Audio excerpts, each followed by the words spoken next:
Salam sejahtera pemirsa, senang rasanya bisa berjumpa kembali dengan Anda dalam pembahasan buku Yesus Nama di Atas Segala Nama, tulisan dari Nyonya Ellen G. White. Pada saat hari ini kita sudah memasuki halaman yang ke-395 dengan judul Sumber Terang. Untuk itu saya mengundang setiap para pemirsa yang ada di rumah untuk sama-sama kita membuka Alkitab kita di dalam Yohanes 12 ayat yang ke-35 dengan bunyi, "Hanya sedikit waktu lagi terang ada di antara kamu. Selama terang itu ada padamu, percayalah kepadanya." Kita masuk dalam inti pembacaannya. Injil Kristus itu agresif dan menyebar dengan cepat. Pada hari Tuhan besar itu, tidak seorang pun akan dimaafkan karena menutup diri dalam kepentingan-kepentingannya sendiri. Ada pekerjaan bagi setiap pikiran dan bagi setiap tangan. Pekerjaan yang disesuaikan dengan pikiran dan kemampuan yang berbeda-beda. Setiap orang yang terhubung dengan Tuhan akan membagikan terang kepada orang lain. Jika ada yang tidak memiliki terang untuk diberikan, itu karena mereka tidak memiliki hubungan dengan sumber terang. Apakah mengherankan jika Tuhan tidak mengunjungi gereja-gereja dengan manifestasi kuasanya yang lebih besar? Ketika begitu banyak orang dalam gereja menutup diri, sibuk dengan kepentingan mereka sendiri, demikianlah kesalehan mereka menjadi lemah dan mereka menjadi fanatik dan mementingkan diri sendiri. Akan tetapi, melalui bekerja untuk orang lain, mereka akan menjaga jiwa mereka tetap hidup. Jika mereka mau menjadi rekan sekerja Yesus, kita akan melihat cahaya di gereja. Kita terus bersinar semakin terang, memancarkan sinarnya untuk menembus kegelapan di tempat-tempat yang lain. Baik, pada saat hari ini kita diingatkan kembali dari judulnya Sumber Terang. Apa itu terang? Terang itu berasal contohnya dari suatu benda, yaitu lampu. Ketika lampu itu terhubung dengan suatu tegangan listrik, maka disitulah dia akan mengeluarkan cahaya yang begitu terang. Ya, di sini dikatakan bahwa ketika kita memiliki terang, ketika kita terhubung dengan Kristus sendiri, maka disitulah kita akan memancarkan terang itu kepada orang lain juga. Tetapi di sini dikatakan, tetapi ketika kita tidak terhubung atau kita tidak memiliki hubungan dengan sumber terang itu, maka kita tidak akan memancarkan terang daripada Kristus.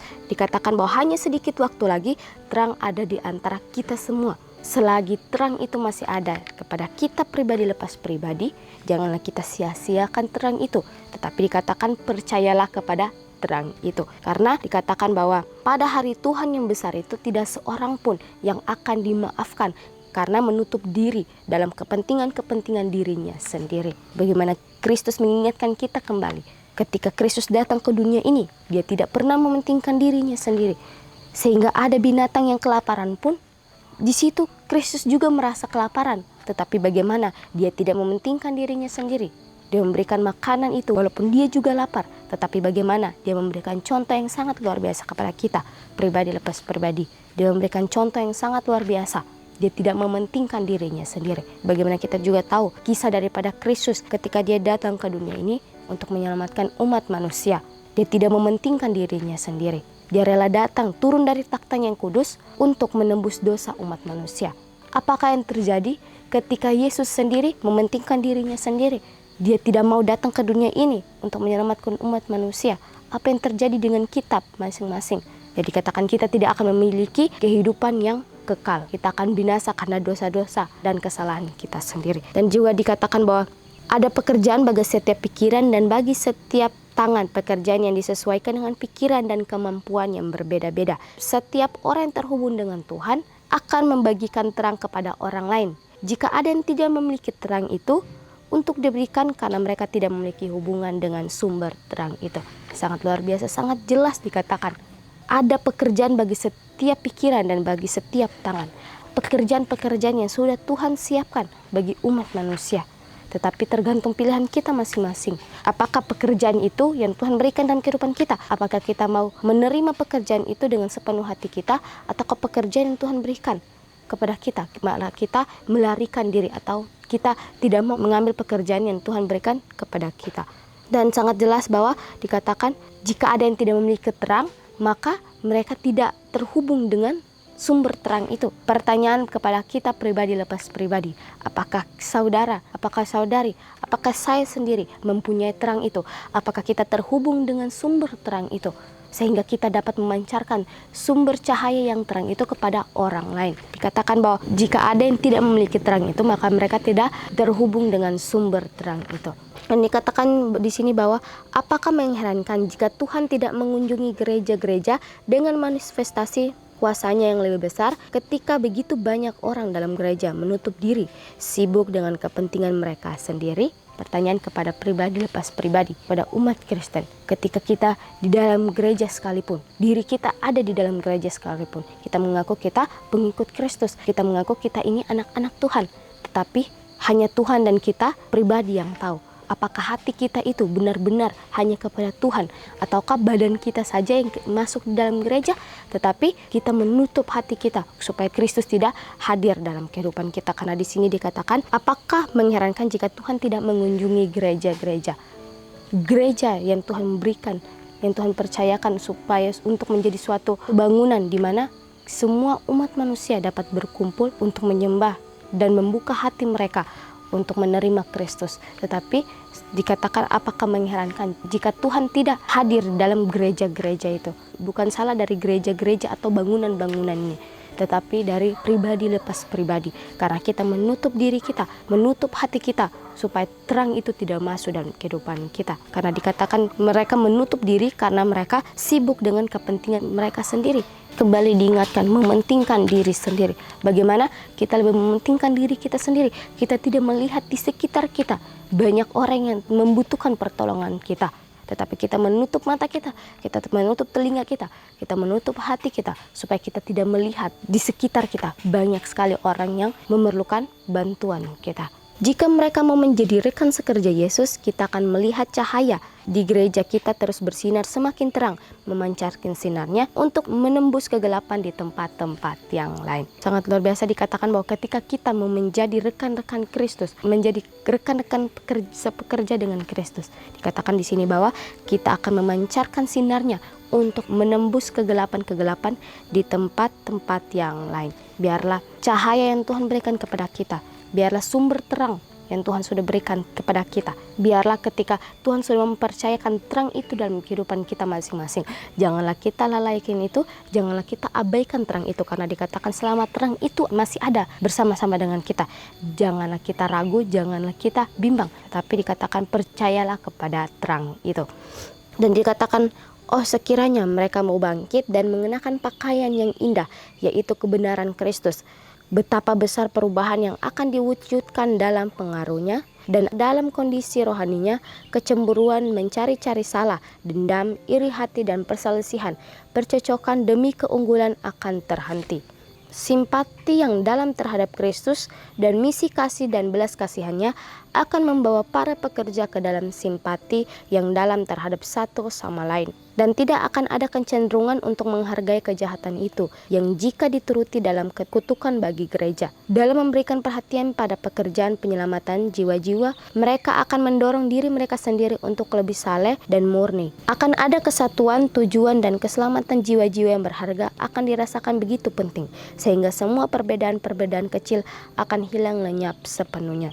Dikatakan bagi gereja-gereja, bagi orang-orang yang ada di dalam gereja-gereja, dikatakan, oh sekiranya gereja-gereja kita mau bangkit, dikatakan, dan mengenakan pakaian yang indah, yaitu kebenaran Kristus, maka betapa besar perubahan yang akan diwujudkan dalam pengaruhnya. Bagaimana kita sebagai pribadi juga, bagaimana ketika kita mau bangkit, mau membuka hati kita masing-masing untuk serahkan kepada Kristus, maka di sini dikatakan betapa begitu besarnya perubahan-perubahan yang akan terjadi ketika kita membuka hati kita, ketika kita membuka diri kita untuk Kristus masuk dalam diri kita masing-masing, menerima Kristus sebagai sumber terang itu, maka cahaya-cahaya terang itu akan kita bagikan kepada orang lain. Kita akan menerangi tempat-tempat yang gelap, sehingga cahaya itu menerangi semua kegelapan-kegelapan. Kita akan menjadi terang atas kegelapan-kegelapan itu, asalkan diri kita sendiri mau untuk Kristus hadir dalam kehidupan kita. Dikatakan bahwa sekiranya gereja, sekiranya diri kita mau bangkit, dikatakan kecemburuan dan mencari-cari salah, dendam, iri hati, dan perselisihan, percocokan demi keunggulan akan terhenti. Simpati yang dalam terhadap Kristus dan misi kasih dan belas kasihannya akan membawa para pekerja ke dalam simpati yang dalam terhadap satu sama lain. Ketika kita mau menjadi rekan Kristus, ketika kita mau untuk terang itu selalu ada bersama-sama dengan kita, maka kita akan mempunyai simpati terhadap orang lain. Kita akan mempunyai rasa mementingkan orang lain daripada diri kita itu ada dalam hati kita. Dan dikatakan juga bahwa dalam memberi perhatian pada pekerjaan penyelamatan jiwa-jiwa, mereka akan mendorong diri mereka sendiri untuk lebih saleh dan murni. Akan ada kesatuan tujuan dan keselamatan jiwa-jiwa yang berharga akan dirasakan begitu penting, sehingga semua perbedaan-perbedaan kecil akan hilang lenyap sepenuhnya. Sangat luar biasa, di sekitar kita banyak sekali jiwa-jiwa yang Tuhan ingin selamatkan. Tetapi Tuhan ingin memakai kita untuk menjadi terang, untuk memancarkan terang yang Tuhan sudah berikan dalam pribadi lepas pribadi kita. Biarlah kita mau menjadi terang dimanapun kita berada. Biarlah kita mau menjadi suatu contoh juga bagi setiap orang yang membutuhkan terang itu. Supaya ketika kita berada di suatu lingkungan yang Tuhan percayakan untuk kita menjadi terang, maka orang-orang akan melihat terang daripada kita. Dan mereka akan mengenal siapa itu Kristus. Kita lanjut, Tuhan menganggap gereja bertanggung jawab atas jiwa-jiwa yang mungkin mereka selamatkan. Jika umatnya melihat diri mereka sendiri sebagaimana Tuhan melihat mereka, mereka akan malu untuk melihat kekeliruan mereka terhadap tanggung jawab ini. Menyalahkan diri sendiri akan membebani jiwa mereka. Jika engkau mengaku sebagai anak Tuhan, maka engkau adalah penjaga sesama saudaramu. Tuhan telah mempercayakan kepadamu kebenaran-kebenaran suci. Kristus yang tinggal di dalam masing-masing anggota gereja adalah mata air yang memancarkan ke dalam hidup yang kekal. Engkau bersalah di hadapan Tuhan jika engkau tidak berusaha sekuat mungkin untuk menyalurkan air hidup ini kepada orang lain. Review and Herald, 12 Oktober 1886. Pada pembacaan yang sangat luar biasa dikatakan, Tuhan menganggap gereja-gereja ini bertanggung jawab atas jiwa-jiwa yang mungkin mereka selamatkan. Bagaimana jiwa-jiwa di dalam gereja, biarlah gereja-gereja ini mau bertanggung jawab atas jiwa-jiwa yang mungkin mereka selamatkan. Dan dikatakan bahwa jika engkau mengaku sebagai anak Tuhan, maka engkau adalah penjaga sesama saudaramu. Tuhan telah mempercayakan masing-masing anggota gereja adalah mata air yang memancarkan ke dalam hidup yang kekal. Engkau bersalah di hadapan Tuhan jika engkau tidak berusaha untuk menyalurkan air hidup ini kepada orang lain. Sangat luar biasa dikatakan, jika kita mengaku sebagai anak-anak Tuhan, maka kita juga adalah penjaga sesama saudara kita. Dan dikatakan kita akan dianggap bersalah di hadapan Tuhan jika kita tidak berusaha sekuat tenaga, sekuat mungkin untuk menyalurkan air hidup itu kepada orang lain. Ketika kita sudah tahu terang itu, ketika kita sudah ada terang itu di dalam hati kita masing-masing, dalam diri kita masing-masing. Tetapi ketika kita tidak memancarkan terang itu kepada orang lain, tidak memberitahukan sumber air hidup kepada orang lain, maka kita dianggap bersalah. Karena kita sudah lebih tahu daripada orang lain.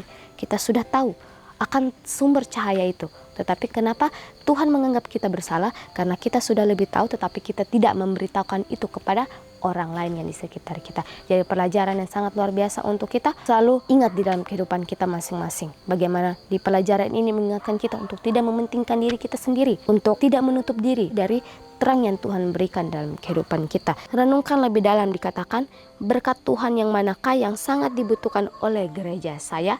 Pertanyaan pribadi lepas pribadi kepada setiap umat yang ada di dalam gereja, kepada gereja-gereja Kristen. Dikatakan berkat apakah yang sangat dibutuhkan oleh gereja saya?